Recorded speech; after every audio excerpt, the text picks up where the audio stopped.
Welcome, everyone.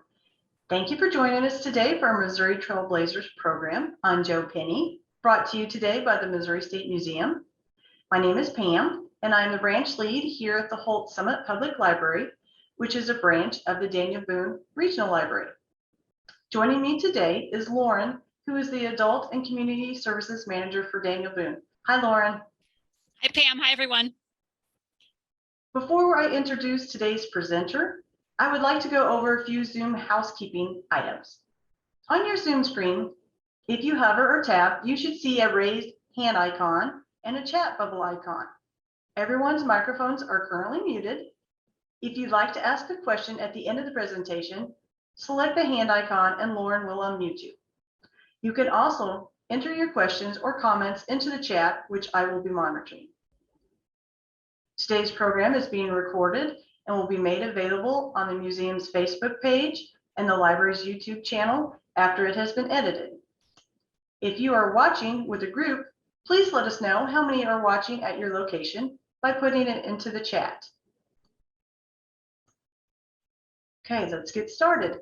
Today's program is a continuation of the Missouri Trailblazers series featuring trailblazers who have impacted Missouri. I would like to say a special thank you to the Missouri State Museum for their partnership in organizing these presentations. I will now turn things over to Tiffany Patterson, the director for the Missouri State Museum located in Jefferson City, Missouri. Tiffany, would you like to say a few words about what's going on in the museum? Sure. Thank you all for tuning in today. It's very exciting for us to continue this program with the Daniel Boone Regional Library. We're very excited to bring you more Trailblazers from Missouri, including today's offering on Joe Penny. This is kind of a slowish season for the Missouri State Museum program-wise. We're heating up at the Capitol due to session, and so we're doing more tours and seeing a lot more people. But our program-wise, we are doing our monthly Landing After Hours programming, and our next program is February 2nd, I believe. It's the first Wednesday in February. It'll be here at Jefferson Landing State Historic Site, 100 Jefferson Street in Jefferson City. And one of our interpretive aides will be bringing a program on John C. and Jesse Fremont, the Pathfinder and his wife. They are a very early power couple in Missouri, and both had kind of wide-ranging interests in nationally kind of known voice. So it will be interesting to hear about the Fremonts. And then in March, on March 2nd, Michelle Brooks, who's an author and historian here in Jefferson City, will be bringing a program on the interesting women of Jefferson City, both the leaders and sometimes the more infamous women. So I think that will be an interesting and fun program. And that, again, will be here at Jefferson Landing State Historic Site at 7 p.m. on Wednesday, March 2nd. So we look forward to those, and we look forward to seeing you again here on the Daniel Boone Regional Libraries program. So with that, I'll turn it back to Pam. Thank you, Tiffany. Those sound wonderful. This afternoon, we have the pleasure of welcoming back Stevana Landler. For those of you who had the opportunity to catch her program on John William Blind Boone and Carl Schultz in this past September, you know that you are in for a real treat. Stevana is from Jefferson City and is an interpretive service specialist with the Missouri State Museum. In college, she majored in history and political science, a big part of why she enjoys working at the museum, and has taught at both the grade school and college level. She worked at Reality House in Columbia as a substance abuse counselor and for the Diocese of Jefferson City. And in her free time, she likes to train and care for her horses. Thank you, everyone, for being here. And now I'll turn things over to Stevana. Hello, everybody. I'm so happy to be here. So happy to present, in my own humble way, a very extraordinary and wonderful person. He is, of course, the trailblazer that we're concentrating on. However, I was thinking this morning that, and I can't figure out why this didn't occur to me before, but when you see this program, you're actually going to see two other trailblazers in addition to Joe. Joe, first one, our primary concentration here, but also the community of Pennytown, which in and of itself is a trailblazing, or was a trailblazing community.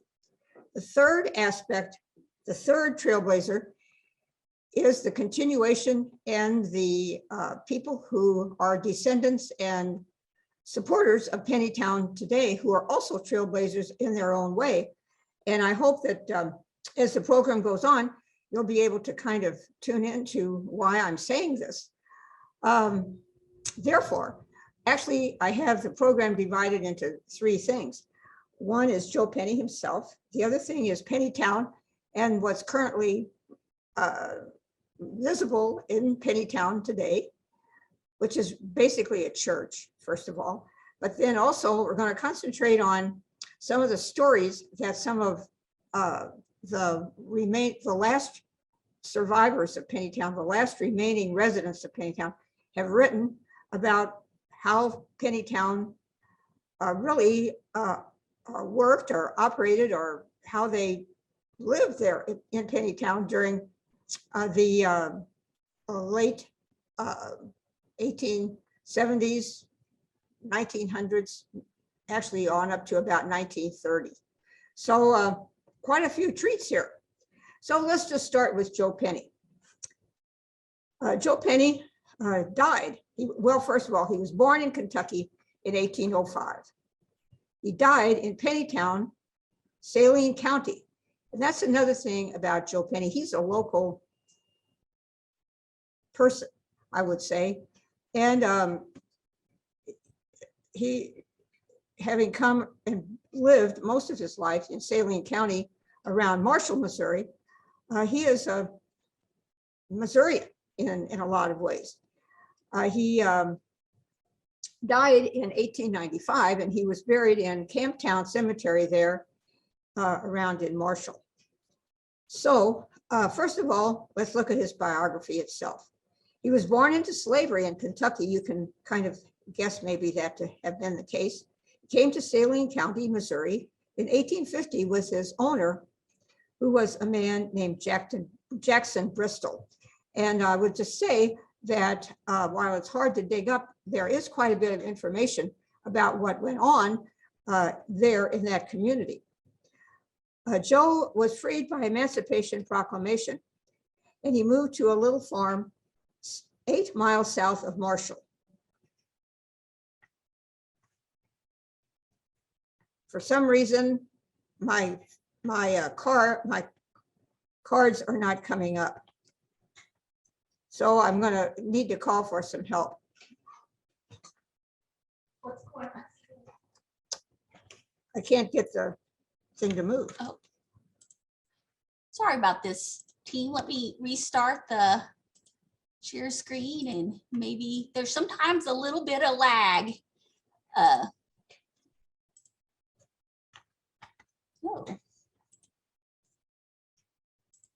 There he goes. There we go. There it is. Okay. There it is. So right here, Tiffany, right here.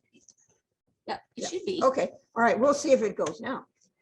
He moved to a little farm, as I said, about 8 miles south of Marshall, and he worked as a tenant farmer,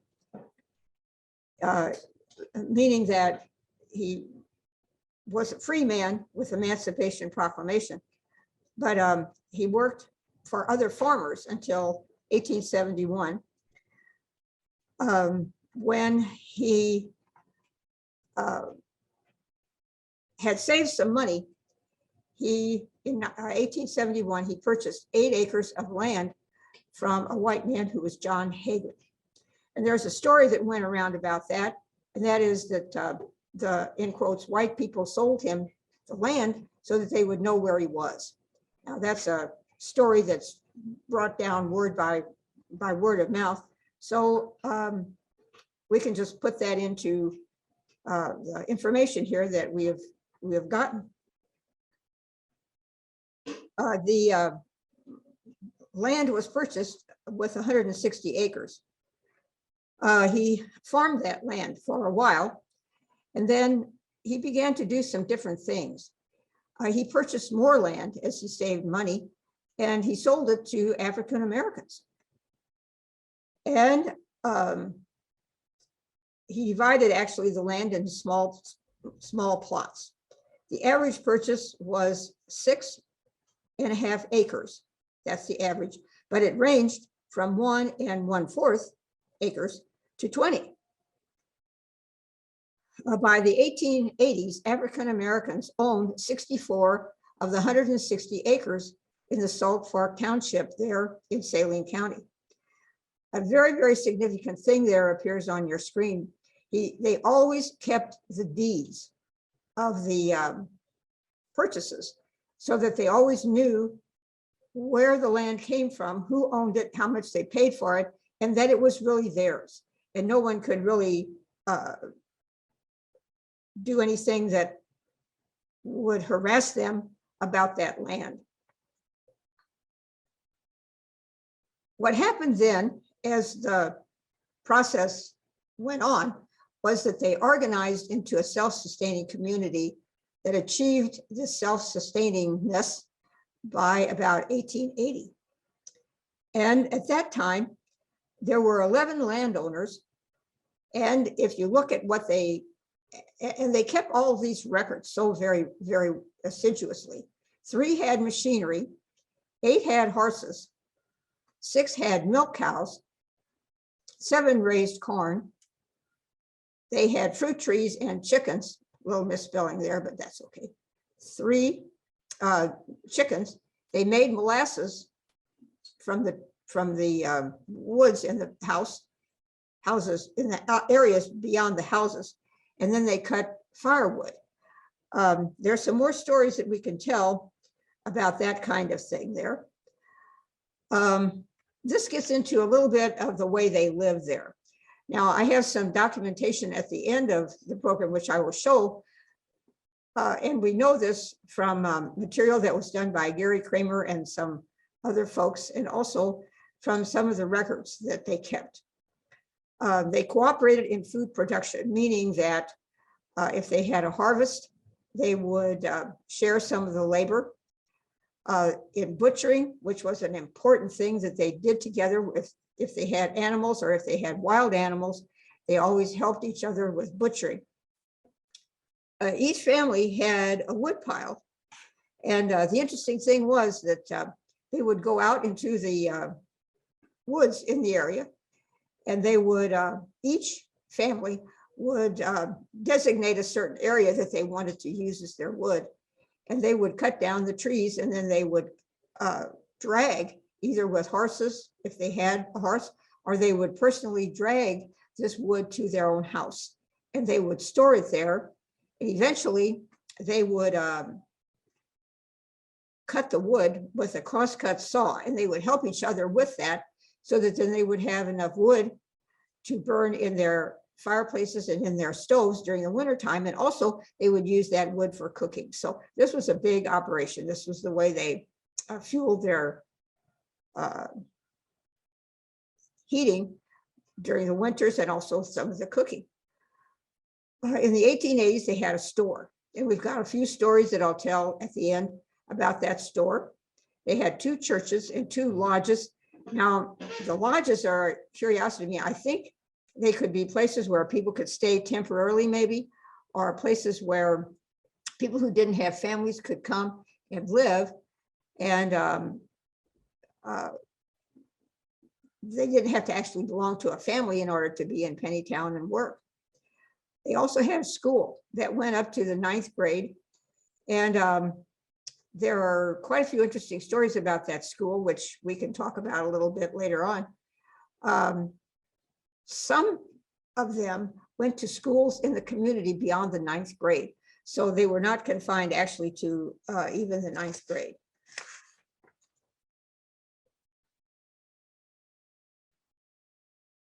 They washed their clothes in a place called Davis Creek, and they hung clothes in the trees to dry.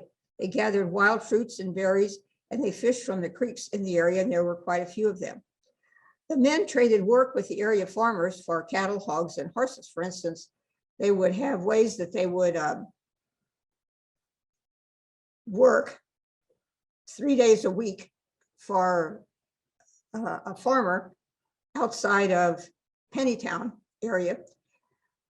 They would maybe be paid a little bit for that work, and then they would receive for 2 other days during that week something that might have to do with vegetables that were grown in gardens, or maybe some of the animals that were raised, like maybe chickens or something like that. And that's how they supplied their own animals in there. Ask some questions. Some questions can be asked about where they came from. And there are a couple sources, very, very interesting. Some came from Kentucky, Virginia, and other southern states with their owners. And then, of course, they were freed with Emancipation Proclamation, but some of them were from the southern part of the United States. Some of them came from an area called the Black River area. And this is an interesting place because sometimes they call that place Colored Town. And it was an area that no people really didn't want to farm, because it was kind of a what we would call today a wetland area. It would overflow from the Black River and it would flood. And so people didn't want to permanently establish themselves there. So oftentimes the Black people concentrated and they lived around there. And so when Pennytown kind of became a place to go, they left this place along the Black River, which was pretty close to Pennytown, and they moved to Pennytown, and then they were the ones who purchased the land from Joe Penny. Here I mentioned a little bit about Fennis Creek. It was named after a man with that last name. That's how it came about, as Fennis Creek. And they used that stream to wash clothes. It was kind of like a gathering place. They would get baths and clean up and stuff like that in the creek during the summertime. And I don't know what happened. It probably froze over during the wintertime. I didn't see too much about that. But Fennis Creek was a gathering place. And eventually there came to be a cemetery that was called Fennis Creek Cemetery.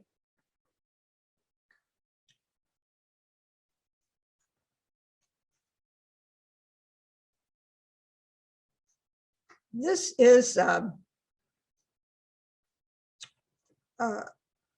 marker that was placed outside of Pennytown that names the church, the Free Will Baptist Church. It was organized in 1871 by Joe Penny, and then it was rebuilt twice when its exterior deteriorated a little bit, well, maybe even quite a bit, in 1925 and 1996. The way it started, I wanted to say a few things about Joe Penny first. Joe Penny died then in Pennytown in 1895. He lived to see the growth of independence and self-sufficiency in the community.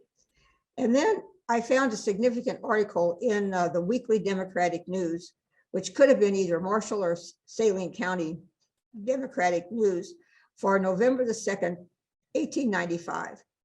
And it said, there's a quote in there from the paper: "No one ever lived in the community who was more highly respected than he was, and no one deserved respect more." Now, I'm going to read that and say that again because it's very nicely worded and shows the esteem that Joe had among the people in the community around Marshall. It says, "No one ever lived in the community who was more highly respected than he was." Look, just think of that. No one ever lived in the community who was more highly respected. And this was a Afro-American, 1871. I'm going to say it again. No one ever lived in the community who was more highly respected than he was, and no one ever deserved respect more. Very, very important tribute. But going on, after he died, there's some more information here that we can share about the actual church there. And the church, of course, was built on the area that was Pennytown originally. In 1884, a white landowner allowed Pennytown residents to build a house of worship on its land. And an initial thing happened. In 1886, the church trustees purchased the land so that they actually owned that land. Pennytown did not begin to lose population until the early 1940s, so that they lasted from 1871 until families began to to leave or move away in order to seek jobs and an education. The last families left in 1943. Families left in 1943, but elderly people remained there. They died there, and they were buried in the Finnish Creek Cemetery. Eventually, the land was sold, and that was a typical, and I could say myself, I'm going to just add in there, problematic, disconcerting thing, but the land was sold. And today, I'll just say that it was, is today owned by Missouri, the MFA, Missouri Farmers of America, and they use that land as actually more land besides Pennytown. So a big place is there. I don't think there's a building there, but they use that as a research farm. So here we have Pennytown stone plaque. I just showed that to you. And this picture is the way Pennytown Church looks today. It's in the field, and you can drive there off of the main highway, and it has a road that leads to it and moves around, and you have to follow the signs. And it's perfectly maintained, but it's totally, absolutely by itself in the field. And if I was there once when they had one of their annual community meetings in August, which they traditionally have in August, the first Sunday in August, you can go drive there and drive on down the road, and you end up in a creek. So if you want to go any further, you almost have to have a tractor or something like that. So I mean, it's really out there where it really was, and extremely well maintained by the people who are some of the final survivors of the descendants who maintain it. And we'll talk a little bit more about those folks, but this is the way it looks today. And you can go there and go in it and see what it was really like. This is the way it looks out in the field, and there's a little pond there. Very wonderful place.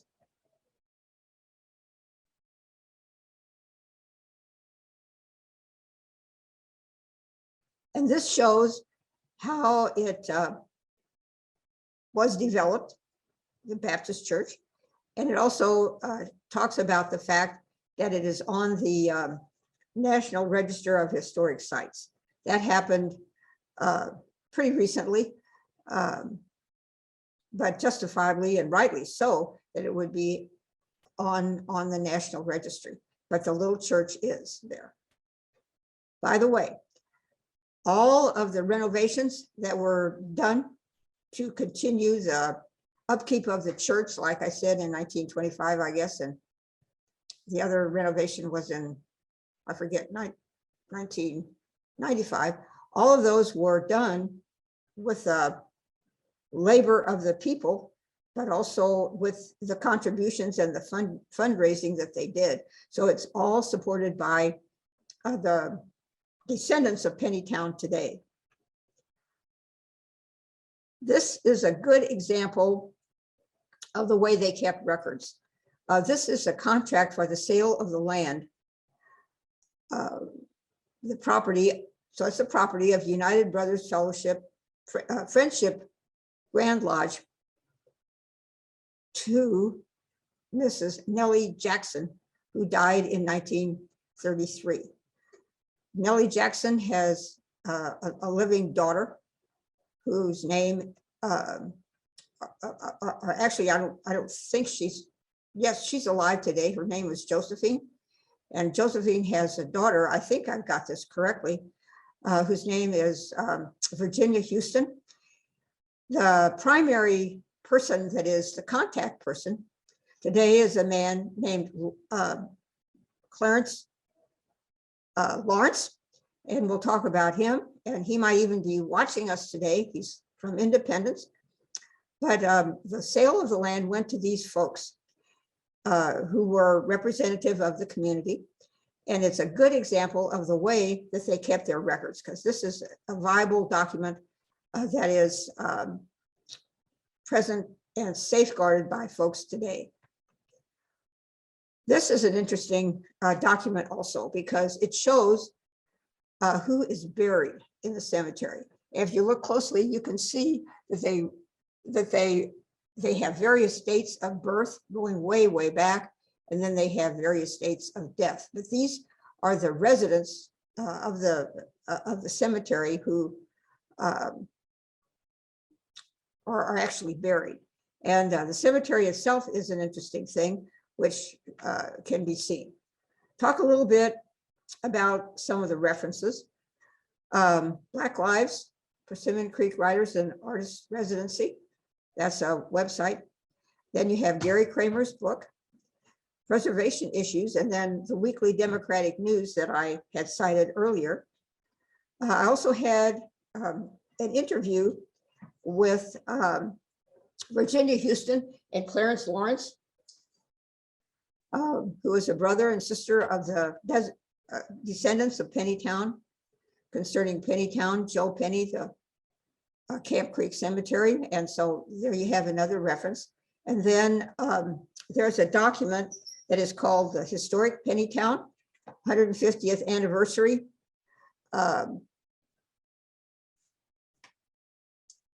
Sorry. Oh, there we go. And that's the way it looks. And you can obtain that by contacting Clarence Lawrence.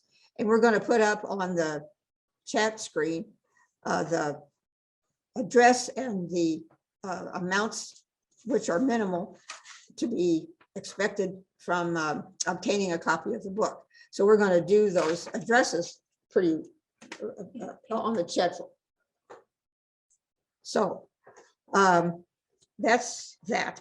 There's another book, and it is called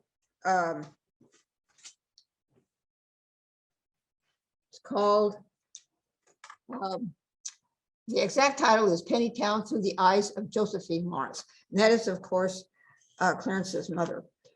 And I want to talk some about the stories. Now, I was looking at the time here, and I think we have about a half hour left.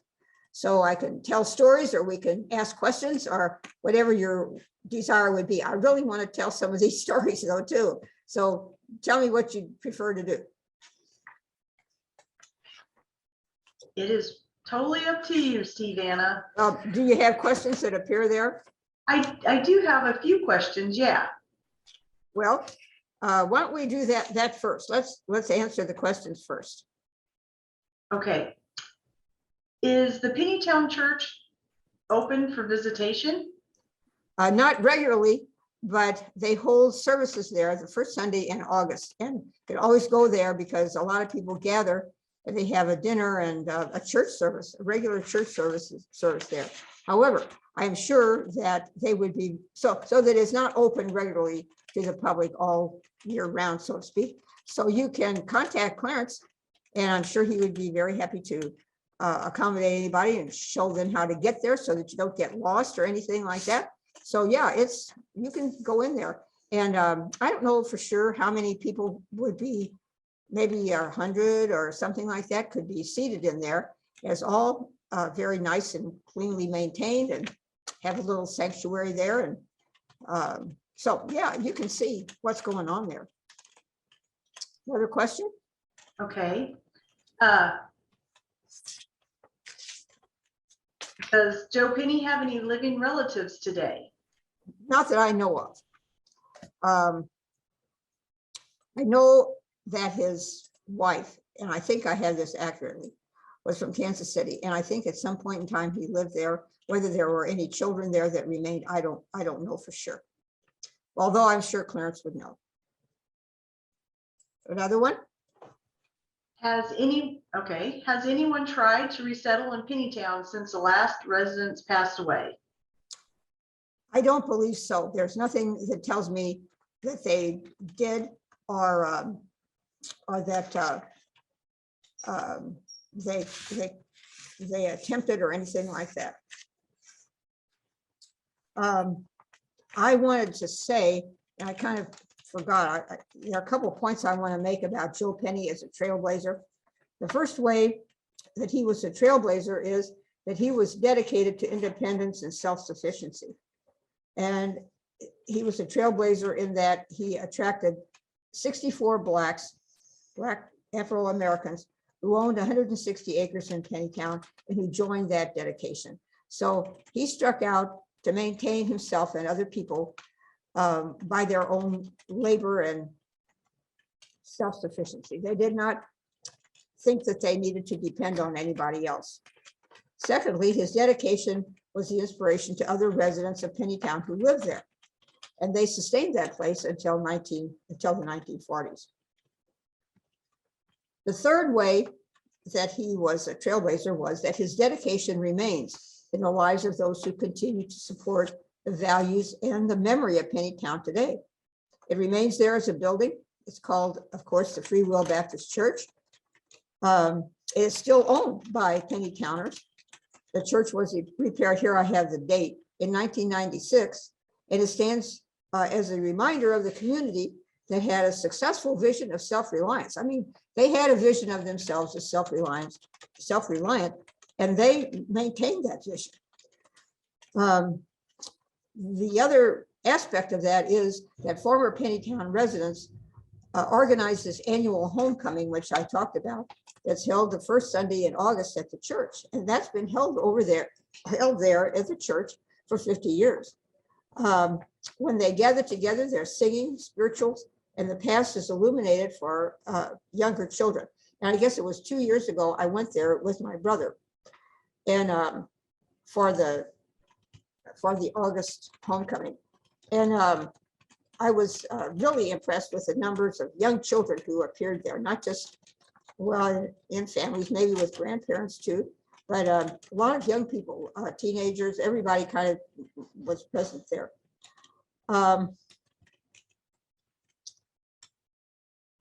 Another way that he was a trailblazer was that he provided insight into how people can live respectfully with each other. And you'll notice that in that quotation from the Democratic News, they highlighted the word respectful. He knew how to be respectful, and he was then in turn respected. And so the article that I cited continues on in another sentence, and it says, he was upright, conscientious, and open-headed in all his dealings and his white neighbors testified to his good head and heart. And I'm going to read that again. That article says he was upright and conscientious and open-headed in all his dealings with his white neighbors, testifying to his good head and heart. I want to kind of call attention to kind of like a final way that he was a trailblazer, because there's some evidence that his spirits, his traditions of independence and self-reliance live on today in the activities of social reformers like Star Parker, who has written Uncle Sam's Plantation, How Big Government Enslaves America's Poor and What We Can Do About It, and also Jason Riley, who wrote False Black Power. So what he had going there is present in the world today. So that kind of like tells with a conclusion the way he was a trailblazer. So any of the questions I can still answer, but in the meantime, I've got stories that I'd like to tell. So what do you want? Do you have some more questions that appear? No, I'm sure everyone would like for you to tell a story. Oh, okay. Okay. Josephine, who is the author of the little book that I showed up and that appears on your, there you go, on the chat. Josephine was a young person living in Pennytown when they had the school. And she was given an assignment by her teacher, whose name was Frank Brown. And she went around talking to all the older people in the community to find out what went on with Joe Penny. And so she had a lot of interesting stories, which then appear in that book. So I wanted to highlight her as a storyteller. There was an individual named Fanny Matthew Brown who lived between 1869 and 1953. Her husband's work was cutting wood, firewood. And he did an interesting thing in that he made charcoal. The way we make charcoal to put in grills and stuff like that today, but he made charcoal and he sold that to the people in Marshall as a way of making a living. But also he is unique in that he planted trees in Marshall for people. And some of the trees that are present in Marshall today are still trees that he planted. So I thought that was very interesting about Fanny Matthew Brown, whose husband did that. Another one was Callie Brown Boatwright. Her activity, contribution to the community, was being a midwife. So they had 2 midwives in the community, which supplied a way that they could get assistance for developing their families. There was another person named Uncle Albert Snotty, and that Snotty name is it's kind of like a family name, a typical name there in Marshall. And he lived in an old church that was used partly for storage. And he told stories about Joe Penny. And one thing that he said about Joe was that he was like Moses. He was leading his people on. That's the way he personalized Joe Penny. Another person was Mrs. Eva Brown, and she was the mother of the school teacher, Frank Brown. Their family lived in Pennytown, and there were 3, I think, or maybe 4 children. They decided that they wanted to get the very best education for their family that they could. So they loaded their belongings in a wagon, and they drove any herd of cattle, like a couple of calves, probably maybe a hog or 2, and they herded those cattle into Kansas, where the schools were better. And that was where this Frank Brown, the teacher in the school at Pennytown, obtained his education. And at one point, they were stopped at the Kansas border by the authorities there, and they challenged the father, the husband of the family, as to where he was going, et cetera, et cetera. And he said that they could call the, see if I get this right, call the Farmers Saving Bank for verification, which they did at that time, I guess telegraph or something. And then they just let them go on. So their documentation and their sustainability would allow them to move from place to place. Josephine wanted to see the actual recording of the deed to Joe Penny. So they decided that they would go to where they thought it was, in the courthouse in Marshall. And so the mom made a yellow dress and a coat for the trip. And so they went and looked at the report. And then at that point, Josephine wrote up her report and she gave it to her, the teacher. And Frank said, well, it's a good report and it's very important, but just need to keep on investigating. And so she did, of course. However, it was shown, the report was shown to the superintendent of schools, who visited the little Pennytown school. And his name was Frank McGraw. And he told her to keep studying it because it was an important piece of information. And he came back every once in a while, and eventually he contributed to some of the upkeep in Pennytown.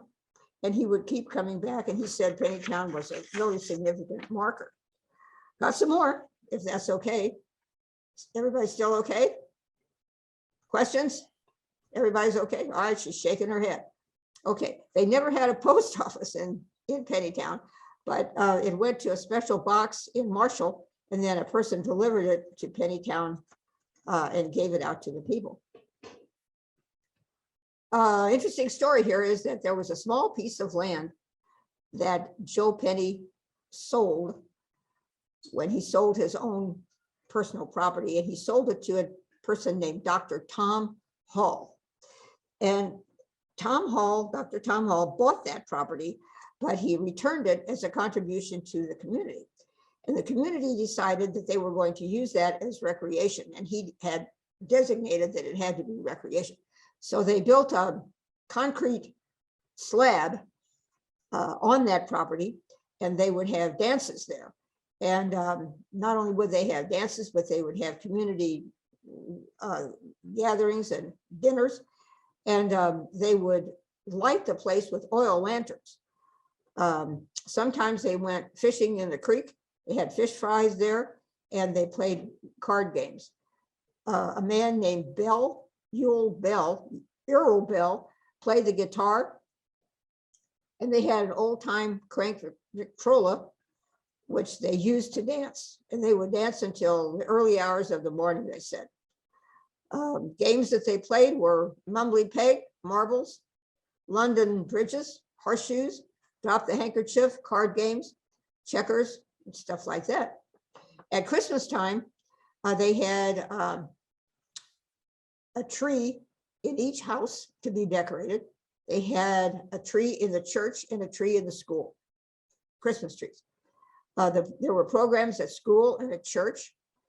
They had small gifts like gloves, caps, fruit, candy, and stuff like that. At Easter time, they had an Easter egg hunt at church, and everybody got new spring clothes. They had candy at Easter time, and they did honor, I guess you'd say, the Easter Bunny who came to visit. There was a store there eventually, of course, as I had mentioned, and they had home essentials in that store, including tobacco, peppermint candy, lemon drops, chocolate haystacks, and cigars. Now, the custom was that you could smoke cigars during the week, but during the Sundays, you had to smoke a pipe, but the store kept them supplied with tobacco. Eventually, her mother, Nellie Jackson, whom I mentioned before, took over the store, and she also sold pies and dinners to people in the community. Interesting thing is that people came to Pennytown on horses and in wagons. And there were two corners in Marshall, which they still know are there. I mean, they have them as locations. They're not marked or anything, but there are two places in Marshall where people would gather if they wanted to work. So if you wanted a job in Marshall City, you could get to this corner, and people would come along and see if you were willing to work, and they would take you to their place. And they would go there also to that corner if they wanted a ride home. This was about 12 miles from Marshall to Pennytown. I mentioned a little bit about wood, and wood was used for heating and cooking. And I mentioned that in the summertime, they would cut it down, and it would drag it to their houses. And then people would come along, and they would change, go from house to house, cutting each other's wood so that they had a supply in the wintertime. The other thing that was kind of interesting, and I can remember this when I was young on my family's farm. Every night, it was the children's job to bring in wood from the wood pile into the house, and it was stored in the house overnight. And that was a customary. After you got off from school, you would have to go and fill up the wood box. That was what my mother would say. And that's what they did, so that they would have enough food, enough fuel for the nighttime and for the next day. During the late 1960s, an electric stove was bought. Funeral practices. They were always laid out and prepared by the people of the community if they had passed away. And they were buried there in one of the cemeteries. Eventually, there was a man named Green of the Green Funeral Home in Marshall, I believe, who came and provided some funeral services. People began to leave, but they continued to be buried in Pennytown, Finnis Creek Cemetery, and in Camp Creek, so that there was a general the cooperation between the people of Pennytown and the funeral directors who would come through. On the cemeteries, they had an old church that was on the property, and it was used to store grave digging tools and things like that. But each Memorial Day, they would have some sort of a service there that would be a memorial for the people in the cemetery, and then they would have a lunch or time for community visiting and stuff like that. The beds that they had were always iron post beds, and they usually had a folding bed that would go up underneath some of the beds, so that at nighttime they would unfold these beds from underneath the larger beds, and then children could sleep in those beds. So they had a way of saving space and making space, but still having room for everybody to sleep. They had a lot of rocking chairs and straight back chairs. And if they ran out of chairs, they would use a 30-gallon lard can to sit on. Tables were always big, because tables were the place where you would eat, but you would also prepare food, and probably some of the butchering probably took place on that table. And I can remember in my own family, a long time ago, because I'm getting old, they had all very, very large, sturdy tables, not kind of fancy tables that we have today. They had radios eventually, and they were battery powered. They didn't have indoor baths, so they always had to use a bath outside. But I'm sure that during winter time they would draw some water from someplace and heat it, and then the children, at least, or whoever needed to, could bathe around a stove or around the fireplace. Clothes was kind of interesting, because clothes hung on the walls on nails, and everybody at that time, and I can kind of remember this too in my own family at that time, everybody liked to have nice dishes, and usually it was china or some sort of stoneware, but there was always a great pride in the dishes that you had, and you had a special china cabinet where they kept dishes. And most of those things were what I could say, stored in china cabinets, and they were passed on from generation to generation. Another thing that they had were iron pots. The iron pots are antiques today, and there are some iron pots that are still around in the communities today, not only in Pennytown, but all over. And there was an article not too long ago about iron pots and how you keep them clean, and how you can use them, and how different things taste from iron. I'm getting a sign over here from somebody. Oh, no. No, no sign. Okay. Not for me. Not from you. Okay. All right. So they all had iron pots, and they would put an iron pot on the stove or on the fireplace in the morning with some beads in it, and it would be cooking all day.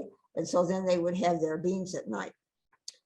No doctors lived in Pennytown, but doctors did come to Pennytown, and they provided all sorts of medical services to people.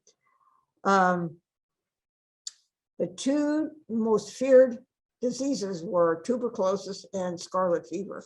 And the stories relate that at one point a family had scarlet fever and they were on quarantine.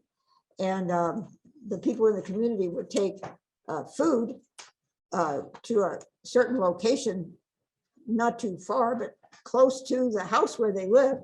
And the people in the house that had the scarlet fever would come out and get it and take it back in. And I can remember when my grandparent, my grandmother died, who died of the flu in 1918. The neighbors in their community did the same thing. There was a fence post that was kind of wide, and she would bake bread during the day and bring the bread down, and the family would come out, and at least they would have bread to eat. And that was the way they partially among other things, I'm sure, but they partially survived by neighbors that gave them food. That was my grandmother in 1918 who died of the Spanish flu here in Jefferson City. And by the way, that family survived. None of them died of scarlet fever. Let's see, how are we doing on time? We have about 8 or 9 more minutes. Got some more? I wanted to Sorry, go ahead. I wanted to let you know we have a special guest with us here today, as always, it seems like with your programs. Clarence Lawrence has joined us. Good. I thought maybe he would appear. I wondered if Clarence might like to say something. I would be hoping and happy if he would. Clarence. He's mute. There he goes. Hi, Stefana. There you are. Yes, here I am. You're doing a very good job with the presentation. I really enjoyed it. There's a couple of points on there that you'll find out later. One is Josephine Lawrence, my mother, is deceased now. So I think you mentioned she might be living, but she's deceased. I didn't know that. So thank you. Yeah. And then my contact information for the books that are available are they can be accessed through our website, pennytownchurch.com or .org, and the information is there for shipping books. And there's a couple of things that I'd like to mention if you don't mind. Absolutely, proceed. Okay. On the book, Pennytown Through the Eyes of Josephine Lawrence, she always wanted to write a book about Pennytown, and she kept all kinds of information. As you know, there's information in the Ellis Library down at the University of Missouri that she donated to them, and the family has a lot of information, but she never did get to write the book. And Tracy, my wife, and our sons got a hold of that information, and they decided that they would not write the book, but put the book put the writings in book form. And that's what you see, that Through the Eyes of Josephine Lawrence is the culmination of their writings. Todd, who's the oldest, and John is the youngest. That's in honor of their grandmother. And I think that's really special. And then that second book, the commemoration of the 150th anniversary, is something that I put together along with a guy named Dan Hadley, who did the graphics for me. And it's just some of my remembrances of Pennytown. And then another thing is Virginia Houston, who you mentioned. She's probably on there and probably not saying anything, but I'm sure she's watching. She is the last person that was born in Pennytown. She's still surviving. So the information that you put out is really good. It's good to see you, Stefan. It's good to hear your voice too, believe me. Happy day. Yeah, it's good. So maybe we'll hook up again, see you again sometime. Well, I surely do hope so. I tell you what, birds of a feather flock together, don't they? That's right.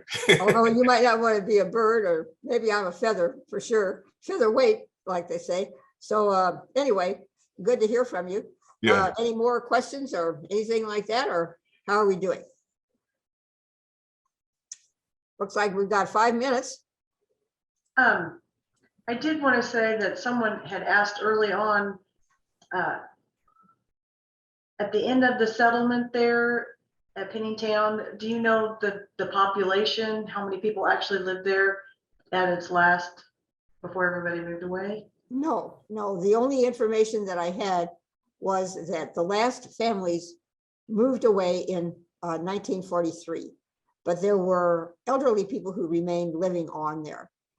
And there might be ways that it can be found out, but I didn't have any information that showed where the land went to between the time that they left and when it was taken over by the MFA.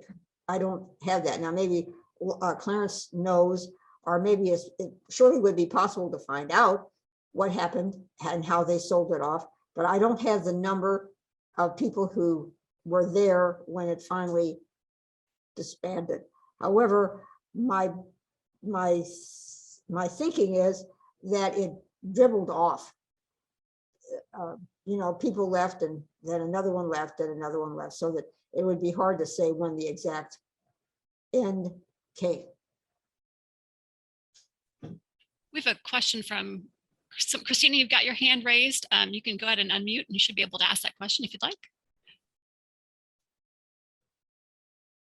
Oh, it looks like she's also got it in the chat. Why did the families move away? The documentation says for jobs and employment. And that would have been a typical thing. Now, I will say this, from my brief looking around, there were other communities that were similar, but they did not sustain themselves and they did not continue on. But that movement of owners from the land was a typical response during the 50s and 60s. People moved off the land, and that is a tragedy because the land was bought up and the original owners and their descendants don't have it anymore. And I regret that personally. That's the best I can say about that. Okay, Lauren, do you have anything else that you would like to ask, or anyone else have anything that they would like to ask? I could add something. Frances Spears and Willa Spears. Willa would be a sister to Nellie Jackson, were the last two people that lived at Pennytown. And I think, I don't have the dates in front of me, but they were the last two. And it was probably in the mid 70s maybe, or late 60s to mid 70s that they died, you know, and moved away or was buried. But they were the last two. That's important information. So thanks for that, Clarence. Thanks very, very much. Great. We have one more hand raised. It looks like we might have time for one question. Virginia, if you want to ask your question, you can unmute and do that. Can you hear me? Yes. Well, good afternoon. I really enjoyed your podcast and everything. It was really nice. We appreciate you all honoring us and trying to preserve our history, because we're really proud of our ancestors and all of that. And we just praise you and thank you very much, and appreciate everything everyone is doing. And if there's anything that you need, just give us a call and we'll be more than happy to answer your questions or get in touch with you. That's Virginia. That's Yes. the real one. Hello, how are you all? I'm good, good. Thanks for your question and observation. Thanks. I would just like to jump in just for a second. I had the privilege of meeting Clarence and his two brothers at Pennytown. And if you ever get a chance to meet them there and to go see the cemetery that many of the family members were buried at, it's just an amazing story and a very interesting and wonderful place, and great conversations to have with Clarence and his family. Well, I'm glad you was able to go, and I'm glad that they were able to assist you and show you all about our history. And so we just thank you for being interested in our history. That was a good day. That was a good day. That my brothers would be Ron and Don Lawrence. And when we went over the cemetery, you guys really showed us a lot on researching. As a matter of fact, you went over into the older part of the cemetery that I had not been in. So I got to do a little research with you that day. Thank you for that.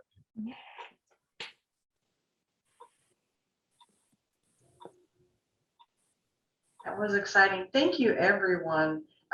Again, wonderful program. Steve, Anna, we want to thank you for sharing your time and expertise with us this afternoon. We want to make sure to let everyone know who doesn't know it. We want to invite you back next month on the 15th of February, where the Missouri State Museum is going to do a program on Rose O'Neill. She was a creator of the Cupie. You can register online there in the chat, and you can find us on Daniel Boone's website. And also make sure to check out the Missouri State Museum website as well. And we want to tell you, thank you everyone for joining us on this beautiful January day. And we hope that you enjoy the rest of your afternoon. Thanks, everyone.